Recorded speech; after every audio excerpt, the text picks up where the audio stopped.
I'm Fran Saperstein, and I am a full-time artist based in Phoenix, Arizona. I started to lose my hearing when I was 18 and lost complete hearing in my left ear at age 21. So I've been living with this for quite a while. I started out with a cross aid, and I've worked my way up to my third Baja implant. I find that that helps me a lot. It helps me feel more confident in situations, social situations, especially in loud areas with the programming, which is relatively new. But I really want to talk about how I haven't let my hearing impairment hold me back. As an artist, I am often in very social situations where I have to talk with people in loud environments, like on the Edge Gallery in Scottsdale, where I am a member and a former board member. And we have a lot of background noise, and you're required, just because you're an artist, to talk about your art and to really speak about what each piece means. So we'll have a reception, and we'll have maybe 100 people there. And there's a lot of background noise, and there's, wine, and there are people eating and people moving around. And you have to have a one-on-one conversation with somebody who is asking questions about your art. It's a very intimate thing to talk about your art. It's a very intimate thing to talk with somebody when you have a hearing impairment, because you have to look at their face.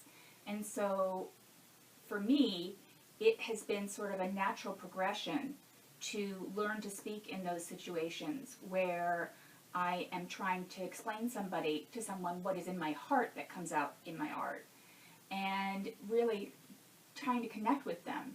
And as a person with a hearing impairment, well, that's just one part of me, but I do know that I need to speak with people by facing them and looking at them.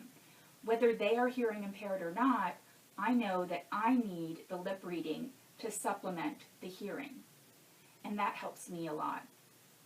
I really don't let my hearing impairment hold me back at all.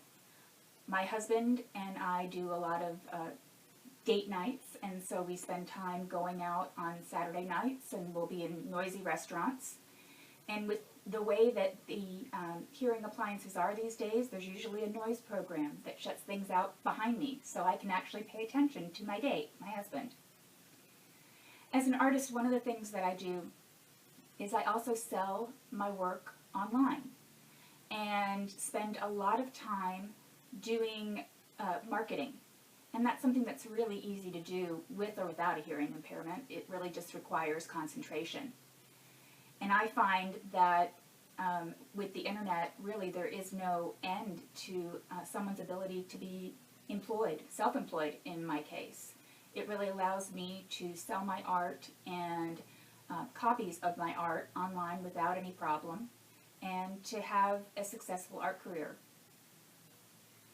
I also recently opened a boutique inside a nail shop with another artist friend.